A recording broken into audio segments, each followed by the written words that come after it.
आपके सामने बात रखी थी कि हमारा हृदय, उसमें रहे हुए भाव कैसे हैं, चाहे क्रिया कोई सी भी कर रहे हो, लेकिन भावों का महत्व हमारे यहाँ पर कहा गया है कि हमारे विचार कैसे चल रहे हैं, उसी के अनुसार हमारा बंध होता है।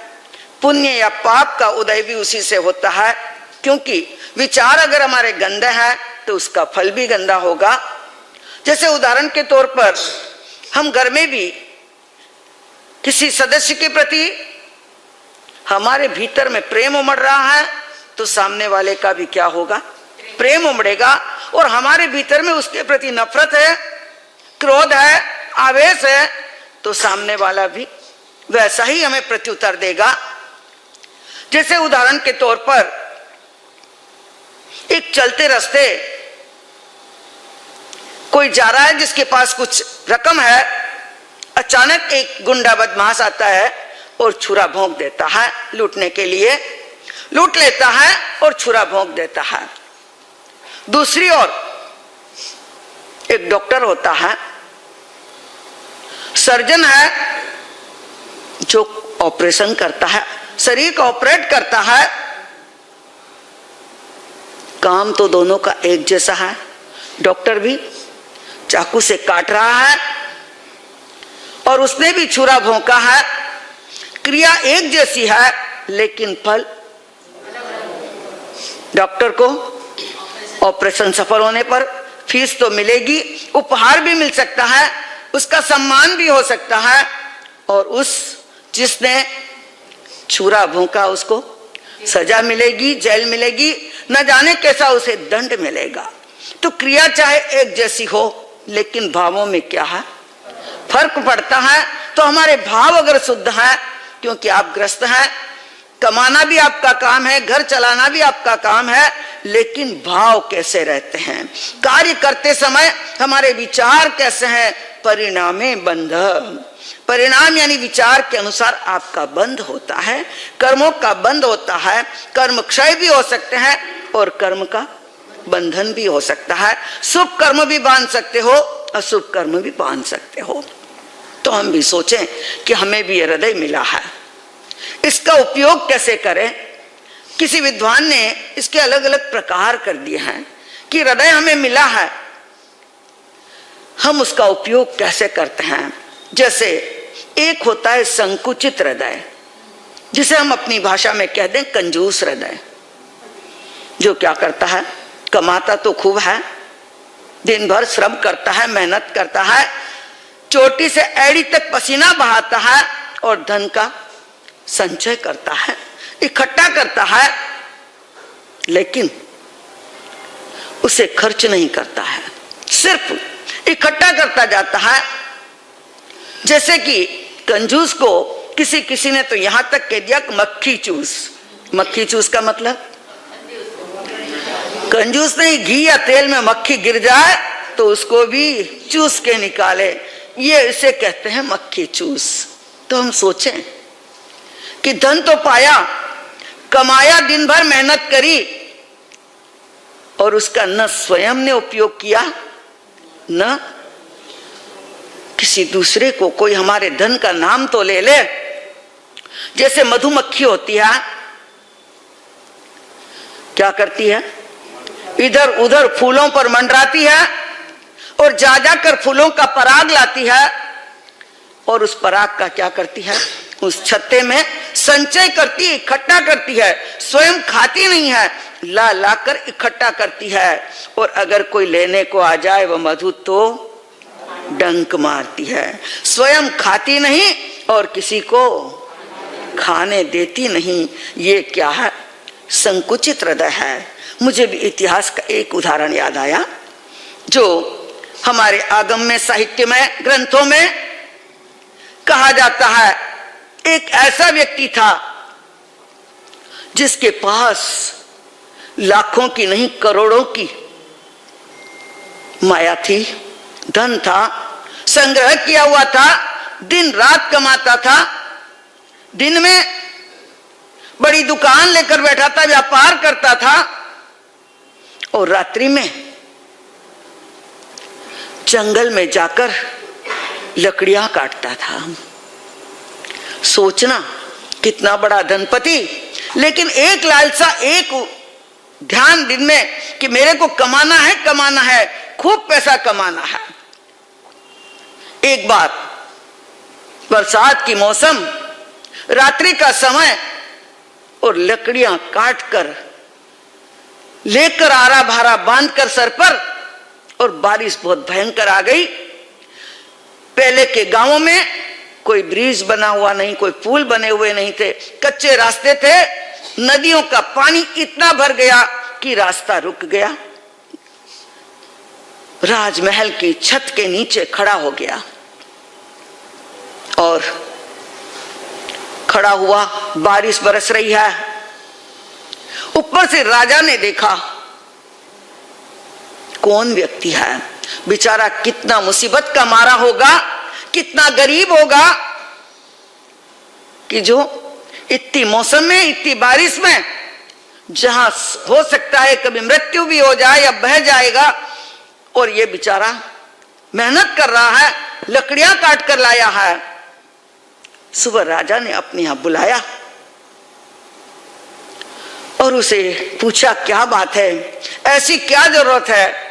तो वह क्या कहता है, मुझे सिर्फ एक बेल चाहिए। तो राजा कहता है बेल की क्या कमी, मेरे यहां पर सैकड़ों बैल है, जा तेरे को जो पसंद आए वो बैल तू ले ले। वह कहता है महाराजा मेरे पास एक बैल है, दूसरा वैसा ही चाहिए, मुझे अलग टाइप का नहीं चाहिए। भाई ऐसा कैसा तेरा बैल है? महाराजा मेरा बैल जैसा है, मुझे तो जोड़ीदार चाहिए, वैसा दूसरा नहीं चाहिए। तो राजा कहता है चल यहां लिया तू और उसकी जोड़ी मिला ले। वह कहता नहीं मेरा बैल यहां नहीं आ सकता है। राजा भी आश्चर्य में पड़ गया, ऐसा कौन सा बैल है, कौन सा बैल है ऐसा जो महाराजा खुद कहां गया, उसके घर पर। एक मंजिल चढ़ा, 2 मंजिल चढ़ा, 3 मंजिल चढ़ा, आश्चर्य में पड़ गया बैल को कहां रखा हुआ है। जब ऊपर चढ़ा और जाकर उसने दरवाजा खोला, दरवाजा खोलकर ताले चाबियां लगी हुई है, ताले खोलते जा रहा, ऊपर लेकर गया और जाकर जैसे ही एक रूम खोला, उस रूम के अंदर एक बैल है। जैसे ही उस बैल को देखा राजा आश्चर्य में पड़ गया, किसका बैल? अरे सोने का बना हुआ बैल है। और उसके क्या खोले, ढक्कन खोला तो हीरे और जवाहरात से भरा हुआ है। राजा तो आश्चर्य में पड़ गया। वह कहता ऐसा ही दूसरा बैल मुझे बनाना है, ये जोड़ी बनाना है। लेकिन आपको पता है इतना धनपति होने के बावजूद भी वह खाता क्या था? पता है आपको? सिर्फ उड़द के बाकुले, बफे हुए उड़द के दाने ही खा सकता था और कुछ उसको हजम नहीं होता था। और क्यों नहीं होता था? उसने पिछले भव में दान में लड्डू दे तो दिया था, और पीछे से जब बच्चा कुचा टेस्ट किया तो मन में आया हाँ मैंने इतना बढ़िया स्वादिष्ट लड्डू मैंने नहीं खाया, महाराज को दे दिया। देने के बाद क्या दिया? पश्चाताप किया, जिसका फल ये मिला कि चीज मिल गई, पैसा मिल गया, कमा तो रहा है लेकिन उसका उपभोग नहीं कर पा रहा है। इसीलिए एक मारवाड़ी कवि ने कहा है, देह मिली देवासी सुंदर रोगन छोड़े लार। देह मिली देवासी सुंदर रोगन छोड़े लार। करोड़पतिया ने खाता देखा पालक री भाजी लूखो आहार सुखी ना मिलियो एक कोई।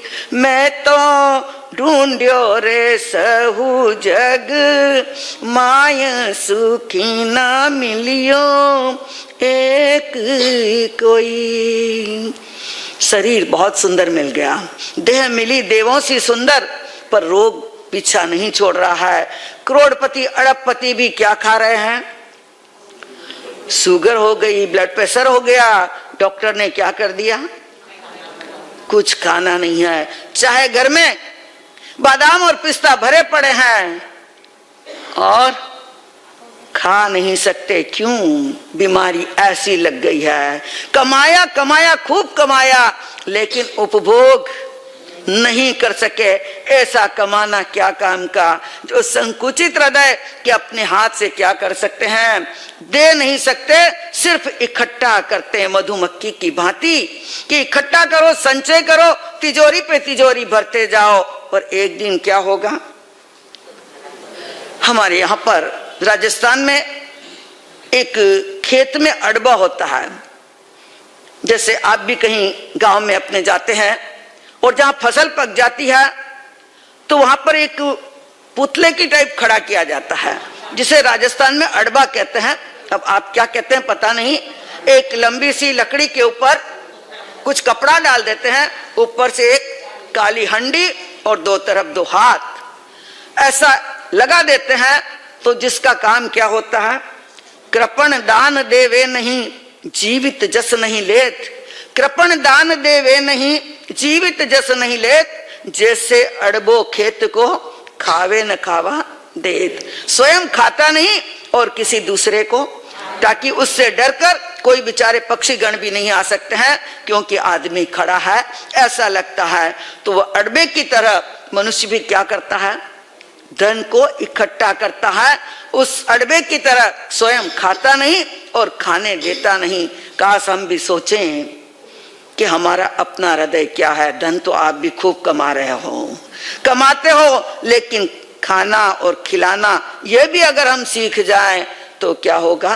क्योंकि सबको पता है एक दिन क्या होगा, छोड़कर सबको जाना है। कहो तो क्या लाए जहां में जब आए, ना खाली हाथ जाना कुछ लेके जाओगे, या यूं ही जाओगे हो कुछ लेके जाओगे, या यूं ही जाओगे। हमें भी सोचना है कि कुछ लेके जाना है। जो पुण्य कमाएंगे वही साथ में लेकर जाएंगे। बाकी तो सारी लक्ष्मी चाहे कितनी ही तिजोरियों पे तिजोरियां भरते जाएं, सब कुछ यहीं पर छोड़कर हमारे बाप दादा भी गए हैं और हमको भी जाना है। इसीलिए सुकृत कमा लेना, जिससे कि कुछ साथ में आएगा। संकुचित हृदय का त्याग कर कुछ आगे बढ़ेंगे। इस पर और आगे चर्चा करेंगे। आज इतना ही। बोल भगवान महावीर।